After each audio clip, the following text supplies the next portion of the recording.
Hello students. देखो आपके 6 तक क्वेश्चन हो गए थे। अब हम करते हैं इसका 7वां क्वेश्चन चैप्टर नंबर 17.1 एक्सरसाइज में। ठीक है, 70 आपकी एक्सरसाइज चल रही है। देखो क्वेश्चन दे रखा है, एक कक्षा के वर्ग के 25 छात्रों का औसत भार 51 kg है। मतलब कोई क्लास है जिसके मान लीजिए सेक्शन ए, उसके में 25 छात्रों का औसत भार कितना दे रखा है, 51 kg है। जबकि वर्ग बी के सेक्शन बी के 35 छात्रों का औसत भार 54 किग्रा है। इस कक्षा के कुल 60 छात्रों का औसत भार ज्ञात कीजिए। तो पहली बात तो देखो ये समझो, हमें 60 छात्रों का क्या निकालना है, औसत निकालना है। मतलब एक तरह से औसत का दूसरा नाम समांतर माध्य में निकालना है। ठीक है, ऐसे ही क्वेश्चन में यहाँ तक समझ में आ गया होगा। अब हम आगे बात करते हैं, the average weight of 25 students of group A. कोई भी क्लास का ग्रुप ए का सेक्शन ए के जैसे 25 स्टूडेंट्स का एवरेज वेट कितना है, 51 kg है।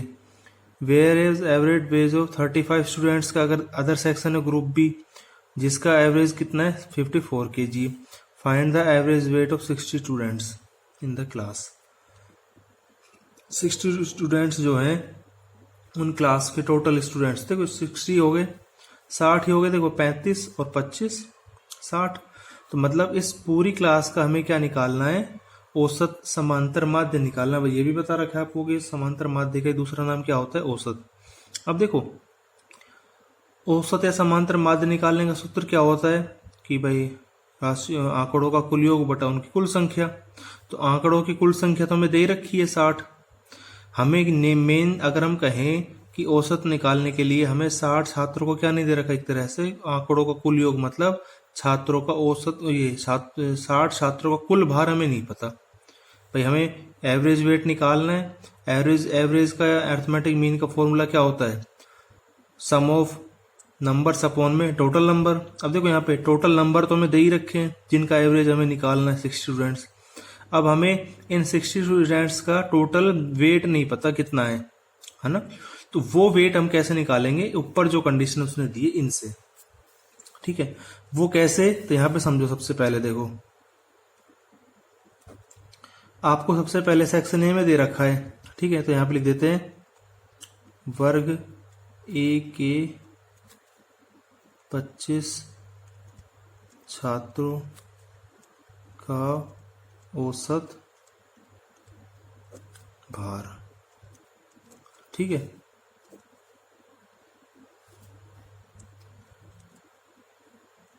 Average weight of 25 students in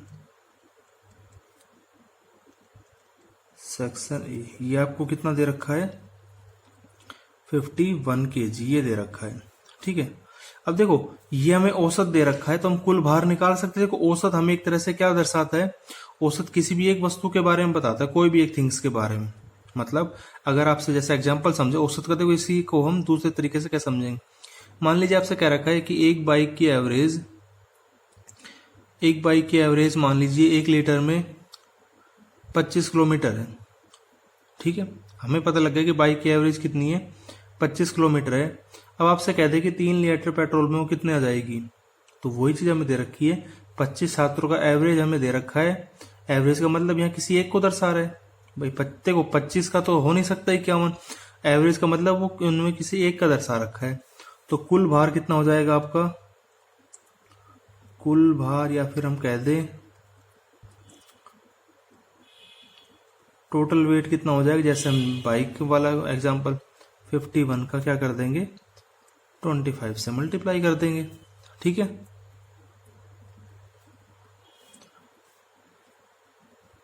ये आपका आ गया उन 25 छात्रों का कुल वेट। ऐसे ही जो दूसरा सेक्शन दे रखा है उसके लिए निकालेंगे, ऐसे ही जो दूसरा वाला दे रखा है उसके लिए निकालेंगे। तो उसके लिए सेम, जैसे ये वर्ग ए के लिए लिखा है सेक्शन ए के लिए, ऐसे ही सेक्शन बी के लिए लिख देंगे। वर्ग बी के 35 छात्रों का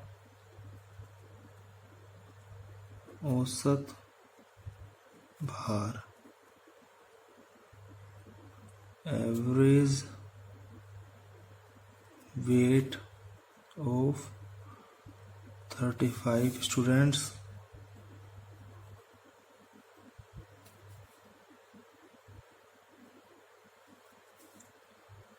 इन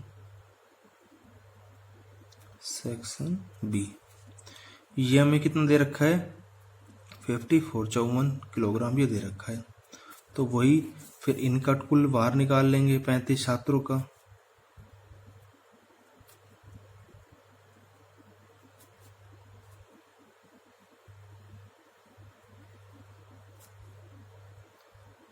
यहाँ इनका मल्टीप्लाई कर देंगे 34 इंटू 54।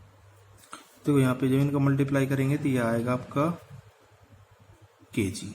ठीक है, अब देखो ये हमने 25 छात्रों का कुल भार निकाल लीजिए, 35 छात्रों का। तो अब हम कह सकते हैं अब कक्षा में कुल कितने हो गए, 60 छात्रों का कुल भार, total weight of 60 students in A class क्या हो जाएगा, इन दोनों को 1275 और 1890 को दोनों को जोड़ देंगे, ऐड कर देंगे तो ये आपका आ जाएगा तो 65 किलोग्राम। ये आ गया 60 छात्रों का कुल भार। संख्या में पता ही, अब हम औसत निकाल देंगे। अतः औसत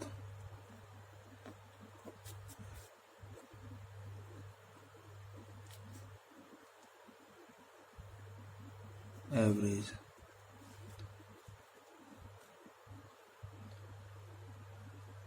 कुल भार बटा कुल छात्रों की संख्या। ठीक है, टोटल वेट अपॉन में लिख लेना आप, ये ना टोटल वेट अपॉन में नंबर ऑफ स्टूडेंट्स। ये में दे रखा है, ये आया 60 स्टूडेंट्स ये हैं। ठीक है, जब ये आप करोगे तो इसका आंसर आपका आएगा 52.75 केजी। तो ये आ गया उनका एवरेज। ठीक है, अगला हम करते हैं अगला क्वेश्चन। अब देखो ये हमें क्वेश्चन नंबर 8 दे रखा है आपको। अगला क्वेश्चन कि 5 संख्याओं का औसत, कोई भी 5 संख्या है जिनका औसत कितना है 18।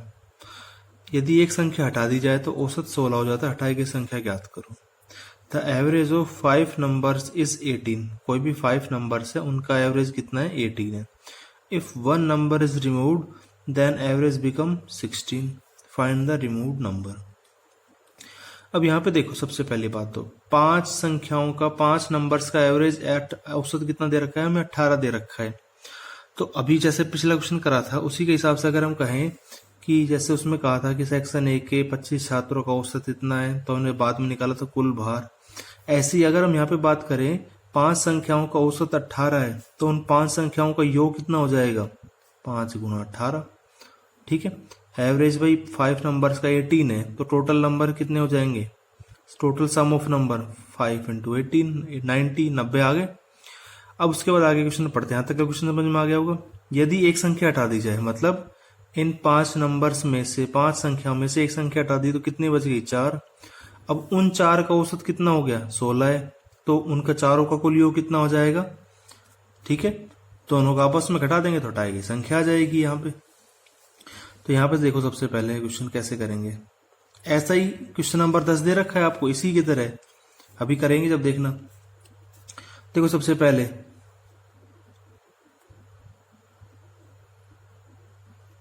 पांच संख्याओं का औसत,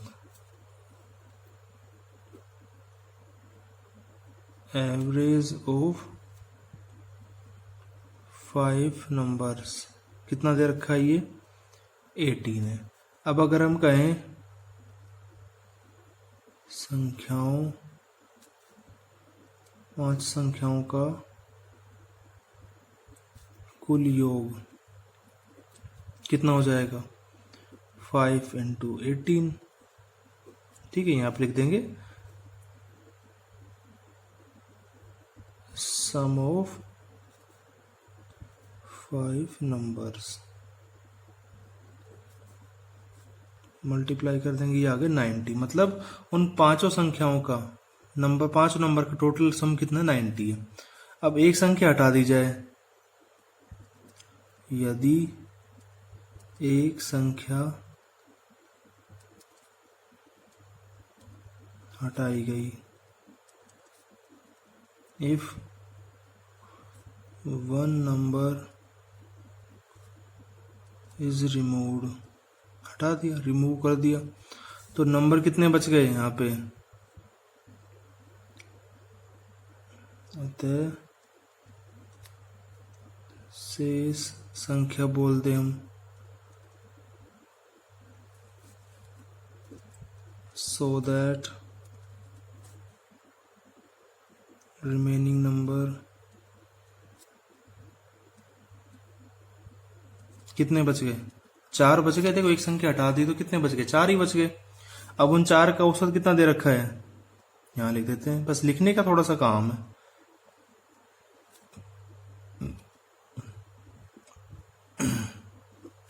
चार संख्याओं का औसत, एवरेज ऑफ 4 नंबर्स, कितना दे रखा है, ये हमें 16 दे रखा है। ठीक है, तो यहां पे लिख देंगे कुल योग सम ऑफ नंबर्स, जैसे ये हमने निकाला था 5 इंटू 18 करके 5 गुना 18, ऐसे ही तो ये आ गया उनका 4 का औसत योग, कुल योग। ठीक है, अब देखो कोई भी 5 संख्या का योग अगर 90 है और 4 संख्या का योग 64 है, तो हटाई गई संख्या हम निकाल सकते हैं यहाँ पे, कैसे, दोनों को आपस में अगर घटा दें, अतः हटाई गई संख्या, भाई 5 का योग 90 है, 4 का योग 64 है, तो अगर इनको आपस में घटा देंगे, जो बीच का डिफरेंस है इनका, वो हटाई गई संख्या ही है।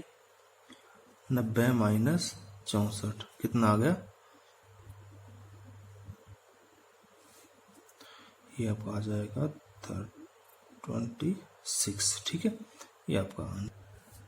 अब देखो ये क्वेश्चन आपको दे रखा है, क्वेश्चन नंबर 10, सेम इसी के जैसा।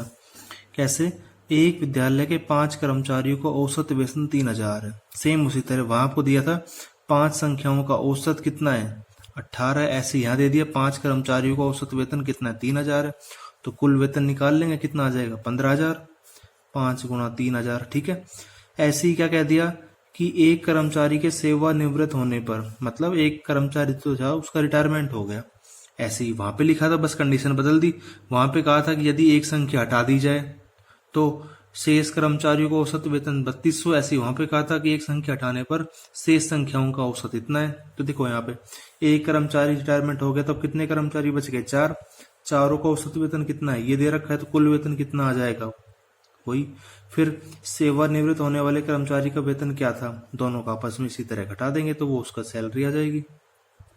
Average salary of 5 workers in school is 300। देखो 5 वर्कर्स थे कोई भी स्कूल में, उनकी एवरेज सैलरी कितनी 3000 है, तो टोटल सैलरी उनकी निकाल सकते हैं हम 5 मल्टीप्लाई 3000। ठीक है, आफ्टर रिटायरमेंट ऑफ 1 वर्कर, भाई एक कोई भी वर्कर रिटायरमेंट हो गया, तो कितने वर्कर बच गए अब 4, उनका एवरेज सैलरी कितनी दे रखी है ये दे रखी है, तो टोटल अब उन जो चारों की टोटल सैलरी कितनी हो जाएगी, इनका मल्टीप्लाई कर देंगे।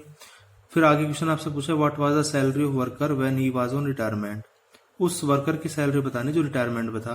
तो जैसे आपने पिछले वाले क्वेश्चन में किया था, यहाँ पे लिख देंगे, यानी लिखा था सो दैट रिमूव्ड नंबर। ठीक है, जैसे ये चीज निकाली थी सेम पहले वाले क्वेश्चन की तरह, सिर्फ लैंग्वेज बदलेगी, 5 संख्या की जगह वो आ जाएगा 5 कर्मचारियों का कुल वेतन, salary total average salary of 5 employ 5 workers ये, फिर इफ जैसे यहाँ एक संख्या हटाएगी ऐसे लिख देंगे, if 1 worker is retirement then remaining कितने आ जाएंगे, 4 आ जाएंगे। फिर 4 संख्याओं को औसत लिखा, ऐसे 4 कर्मचारियों का वेतन, औसत वेतन लिख देंगे, उनका वेतन, और फिर ऐसे घटा देंगे। सेम ऐसा क्वेश्चन है आपका। अब आपके क्वेश्चन नंबर बच गए 9, वो करते हैं। ठीक, तो देखो ये आपको दे रखा है क्वेश्चन नंबर 9। क्या दे रखा है, लास्ट क्वेश्चन 10 हमने कर लिया, बता दिया मैंने अभी आपको। क्वेश्चन दे रखा है कोई भी 13 संख्याओं का माध्य 24 है। माध्य भी दे सकता है नाम, समांतर माध्य भी, ठीक है। 13 संख्याओं का माध्य 24 है। यदि प्रत्येक संख्या में 3 जोड़ दिया जाए तो नए माध्य में क्या परिवर्तन आएगा। मतलब अगर उन संख्याओं में 3 जोड़ दें तो नया माध्य कितना हो जाएगा, ये हमें बताना है। ठीक है, जोड़ने से पहले अगर हम कहें उन 13 संख्याओं का माध्य 24, ये था क्वेश्चन आपका। The mean of 30 numbers is 24। कोई भी 30 नंबर्स है जिनका मीन कितना दे रखा है, 24 है। If 3 is added to each number, मतलब ईच नंबर में जो 30 नंबर जो ये हैं, इन पर्टिकुलर ईच नंबर में, एक एक नंबर में अगर 3 ऐड करें तो what will be the new mean, नया मीन क्या होगा। अब पहली बात तो देखो यहाँ पे ये समझते हैं, क्या आपको इसके बारे में पता है कि वो 13 संख्याएं, 13 नंबर कौन कौन से हैं, पता है आपको? नहीं पता, अपने मन से भी कुछ नहीं ले सकते। तो हम क्या करते हैं, उन 13 नंबर्स को सपोज कर देते हैं, माना 13 संख्याएं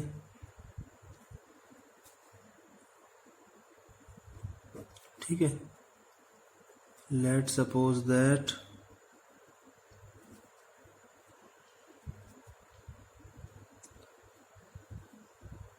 30 नंबर्स आर, ये हम मान लेते हैं। कैसे हमने मान लिया x1, x2, x3, ऐसे ही सबको लिखने की जरूरत नहीं है, ऐसे ही x13 आ गई। ये कोई भी 13 नंबर हो गए, ठीक है।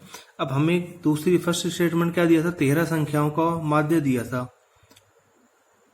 13 संख्याओं का माध्य, ठीक है। मीन ऑफ 13 नंबर्स कितना दे रखा है हमें, ये दे रखा है 24 है। अब इसको समझते हैं, देखो माध्य दे रखा है,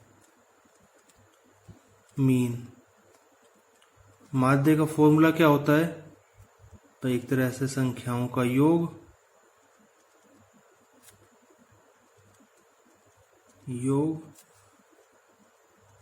सम ऑफ नंबर अपॉन में जाता है क्या, बटा कुल संख्या।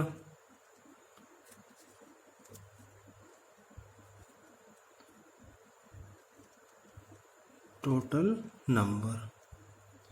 अब यहां समझते हैं, देखो हमें अगर इस फॉर्मूले के अकॉर्डिंग कहें तो हमें ये पता है माध्य कितना 24 है, बराबर संख्याओं का योग, योग का मतलब जोड़ना उनको, ये वो 13 संख्याएं हैं, मतलब x1 plus x2 plus x3, ऐसे ही ये लिख दिया हमने फॉर्मूले के अकॉर्डिंग, बटा कुल संख्या। कुल संख्या में पता है कितनी, कुल संख्या 13 है।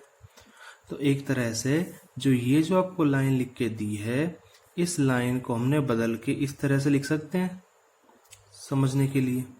आगे समझ में यहाँ तक कि इस 13 संख्याओं के माध्य को हम ऐसे बोल सकते हैं कि ये 24 मान किसका है, इन 13 का योग बटा उनकी कुल संख्या, यही होता है माध्य का फॉर्मूला, समांतर माध्य का, मीन का। अब आगे कंडीशन समझते, देखो क्या दे रखा है, प्रत्येक संख्या में 3 जोड़ दें, मतलब जो ये 13 संख्या है इन सब में 3 जोड़ दें। यदि प्रत्येक संख्या में 3 जोड़ने पर, भैया में कहा है उसने 3 जोड़ने पर, if 3 is added to the numbers, ठीक है। मतलब ये जो संख्या है, जैसे x1 है इसमें 3 जोड़ दिया, x2 है इसमें 3 जोड़ दिया, x3 है इसमें 3 जोड़ दिया। ऐसे अगर हम बात करें जो 13वीं संख्या होगी, इसमें भी हमने 3 जोड़ दिया।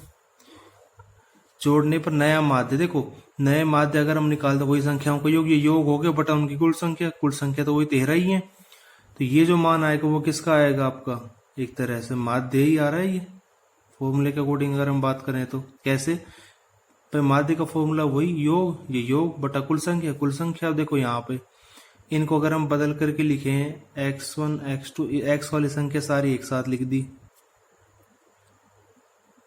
x13, ठीक है, प्लस अब देखो प्रत्येक संख्या में पर्टिकुलर एक एक टर्म में कितने ऐड हुए हैं, 3 ऐड हुए हैं, तो हम कह सकते हैं टोटल ऐड कितने हो गए 30 नंबर्स में, 13 गुना 3 मल्टीप्लाई 39 ऐड हुए हैं टोटल बटा। अब देखो एलसीएम को इसको अलग अलग कर सकते हैं, मतलब इसके अपॉन में भी हम ये लिख सकते हैं, ट्रिग्नोमेट्रिक में आपने करा था, और इसके अपॉन में भी ये लिख सकते हैं, ठीक है। अब देखो इसकी वैल्यू हम डायरेक्ट यहाँ रख सकते हैं, देखो ये ऐसे बन रहा है, इसकी वैल्यू हम डायरेक्ट क्या रख सकते हैं 24, और ये अगर हम इनको करेंगे तो 3 से कैंसिल हो जाएगा ये। तो अगर हम कहें नई संख्या का जो आएगी उनका माध्य कितना रहेगा, ये 27 रहेगा, ठीक है। तो ये आपकी एक्सरसाइज तो पूरी, इस एक्सरसाइज में से 1 नंबर का क्वेश्चन बनने के चांस रहते हैं, ठीक है। तो ये एक्सरसाइज आप करके देखना, ठीक है। Okay student, thank you.